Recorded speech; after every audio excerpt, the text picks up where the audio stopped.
And now, number 8 is going to go right down the middle in between these two pieces. But we need to crease it in the middle, pretty tight, not terribly, but something like that. I'm just holding it. And the white end goes at the top, right here, between his eyes. But I'm going to start down here, and turn it upside down, and starting at the bottom. Then these top parts will just kind of automatically go where they belong. I'm going to pull this one over here. Patience is required. I remember I said, now, Excellent. Keep going. this comes right together like that. So I'm going to turn it over and just take this from the inside, push everything together so that point goes right where it belongs. And then this right in the middle.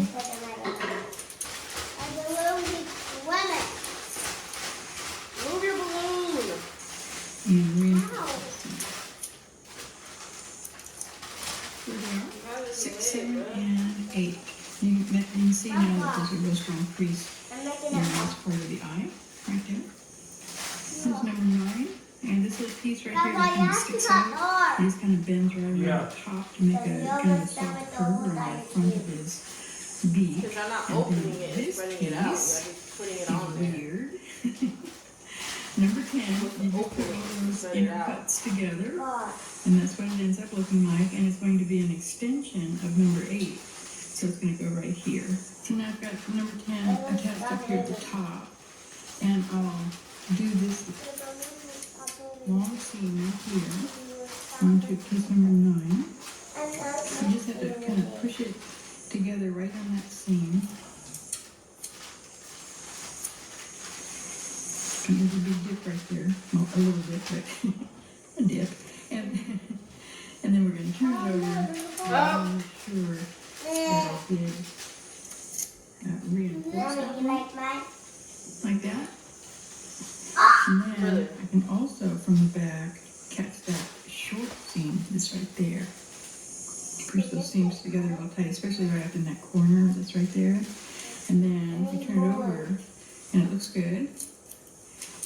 So I just reinforce it again on the front to make sure that that stays exactly where it belongs.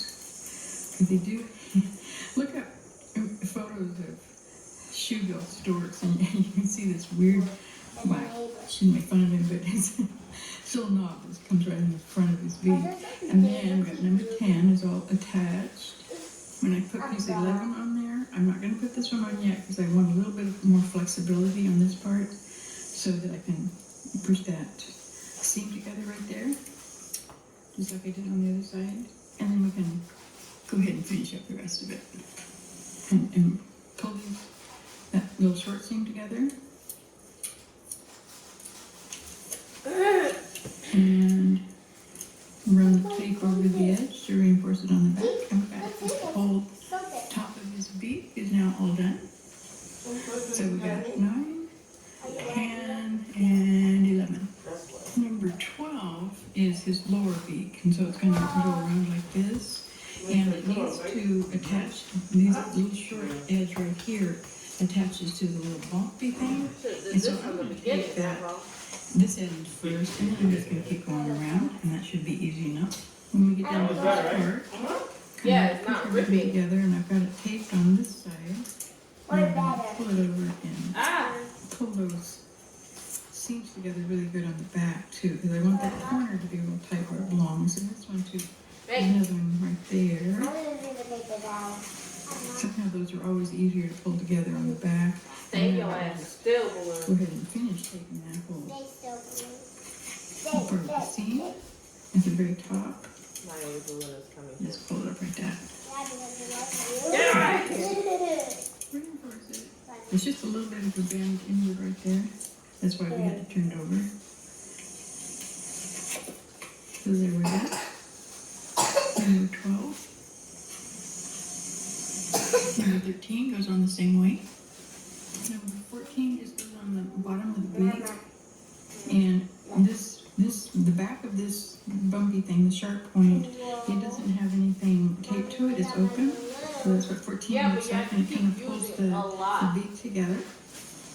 And there's 15 You're and putting pieces on top of 16. pieces that you These didn't are have. the You gotta beginning cover of it. his cheeks. There's You have to 17. cover the areas that And don't we're have at the paper rest of on it. his cheeks. And 18. And here's 19 and 20. How are we supposed And to those are the cover? last pieces Even you'll do though they if you're might going to be be making cold. this for Papa. a wall sculpture. The back piece is cut out of corrugated cardboard and it'll fit right here. I am going to show you how to do that, but I'm going to make this one into a mask first. So if you want to see how that back piece goes on, just go ahead and skip to the the only bit end. with I'm that going to put one 3 now. more pieces on this one so we can put him on top of our head. Here's 21. And there's 22. That's the back of his cap. And Whoa, what is it like? 23. They come together right down the Grandpa, middle we here. need more. And now is the time to try it on, because if it's too big, you would cut down this seam right here and just Bro, you're gonna overlap make that the seam table a little fall. bit so that it will fit a little bit better. And if it's too small, just cut it and then open it up and put a scrap of Look at the mess. cardboard in between it, tape it back up, and then be sure to try it on again, of course, before you start putting the paper mache on there. So now you can see how all of the pieces for the head go together, and you know how to turn it into a mask. Now I'm going to show you how to turn it into a wall sculpture. This is the back here. It was made out of corrugated cardboard, you can see. And I've lined up this center line right here with the center line between 19 and 20. Yeah, we do. You have And half just the take water it on all the the way table. around the edge. And you Grandpa, we need more water. you can put You a have little to bit water the around table, the very Maya. edge, but don't Grandpa, put it can in you the come middle give us here more because water? when the paper mache dries, it'll make Use flat the table. purple. Really Maya, nice literally flat back, half so the I'm water putting on paper the mache table. back there. And now, Grandpa, give us more water. paper mache. So now I've got the mask done and I've got my wall sculpture done. I actually made 2 of them. No, what are you And if doing? you're making wall sculpture, then No, you're not. this video is pretty much done. You don't need to know anything else. No, all you have to do is take the water that's on the table. Putting paper mache on. But this guy, we have Wow, a that's picture. And I did mention in the video that you would cut it down the middle here and pull these pieces together. If it's a little bit too big, or you This can is spread my it out water, if it's a little bit too small. But there is one other thing that you kind of want to pay attention But they to, don't and it's move. different from most of the masks that I made. And the reason for that is because the shape of this mask is so much different from the shape of our own heads. And I'm going to show you just a second here. This one fits really small on me, and I could go to a party, I could dance, I could do anything, and I wouldn't need to put any straps on it. It fits really nice for me.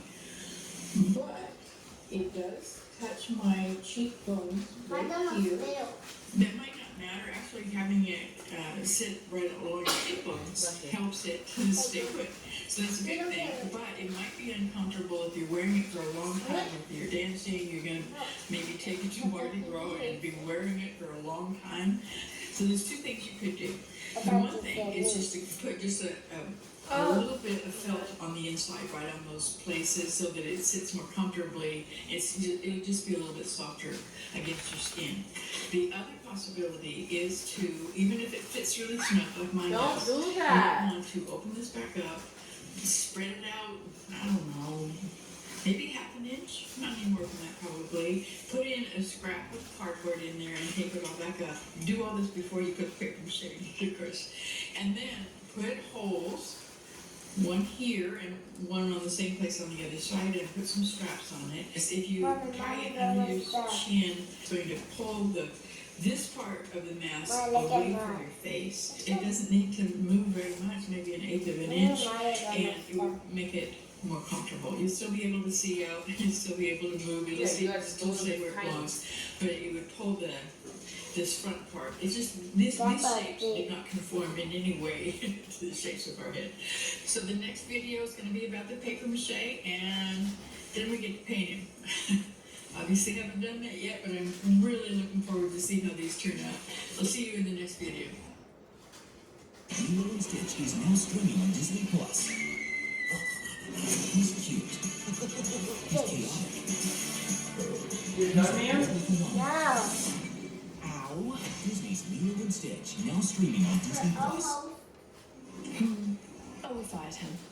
Oh, but it's not your fault. It's just what happens when they don't study the supermodel handbook. That's what I say.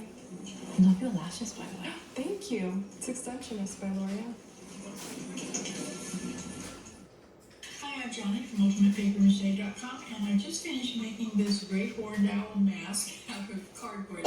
It's one cereal box worth of cardboard, the front and back, and a couple of scraps. And it's made over the free blank mask pattern that I showed you a couple of weeks ago. A lot of people have already downloaded that pattern, and I really want to see what you guys make with it. I decided that I wanted to make an owl, and there are a couple of things that I would definitely do differently if I did it again. The first thing is that I didn't use the cap portion of the mask pattern.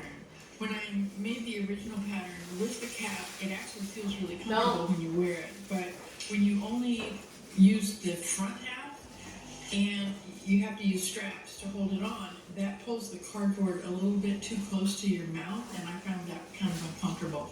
So if I wanted to make another just front of the face mask, I don't know what that's called, I would cut it this way so that my mouth was open. I'd be able to drink and talk and everything, and it would be a lot easier.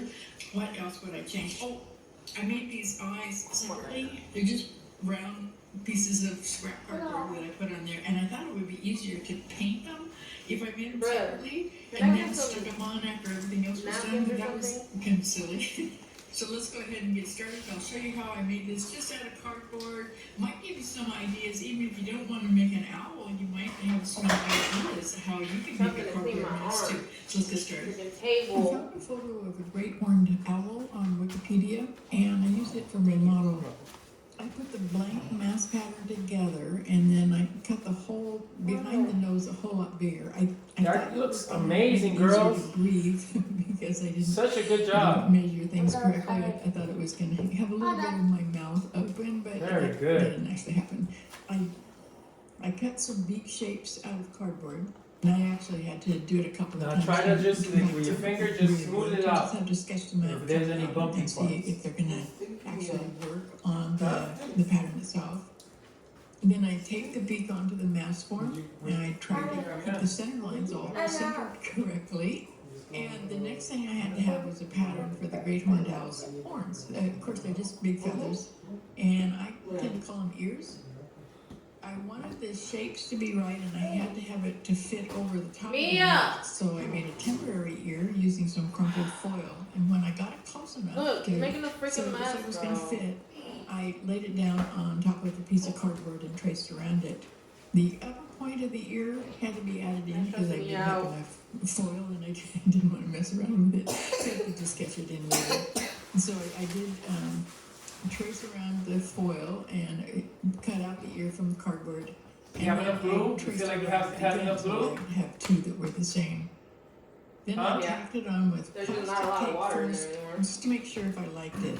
There were gaps between the bottom edge of the Here, ears pour this in the and one. the top edge of the mask, but I covered those with masking tape, and that worked just fine.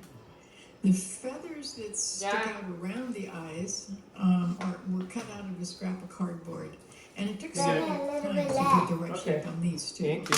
The two edges that need to fit up against the side of the beak and below the ear feathers, those pretty easy.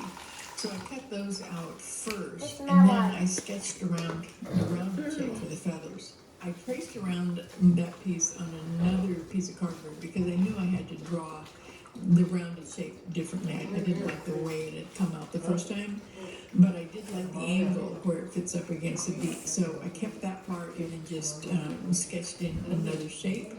I cut it out, made sure it would fit, and then I cut another one exactly the same size and shape.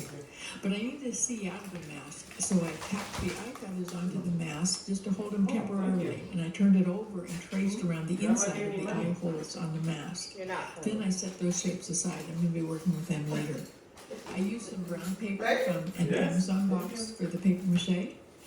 Newspaper would work just as good. I covered all of the mask except for the edges of the ear feather shapes because I'm going to be cutting a feathered edge around that area when the paper mache is dry. And obviously, it would have been easier to just cut the feathery edge before the shapes were taken out of the mask. Oh, Would when make it's time more to sense. pick you But up? the way I did it, where the way 145? That's say when does it'll be make the done. mask kind of flatten out when you lay it down. And I would normally I see put you've done this two before, fish eh? pins on the table and just kind of No? push the edges of the mask together, and that would have helped it keep its proper shape. But this time, I thought the roundness made it look more like an owl, so I just let it kind of flatten out a bit. It is, however, and I'm not sure about this, but it's possible that the mask wouldn't press up Maya, against your mouth Don't the mess way with mine it. does. If Go you back. use the cans and keep No, it it's fine there. in the proper It's good shape. there. I haven't tried that. I don't know if it would matter or not. When it was almost dry, I started cutting the edges of the ear.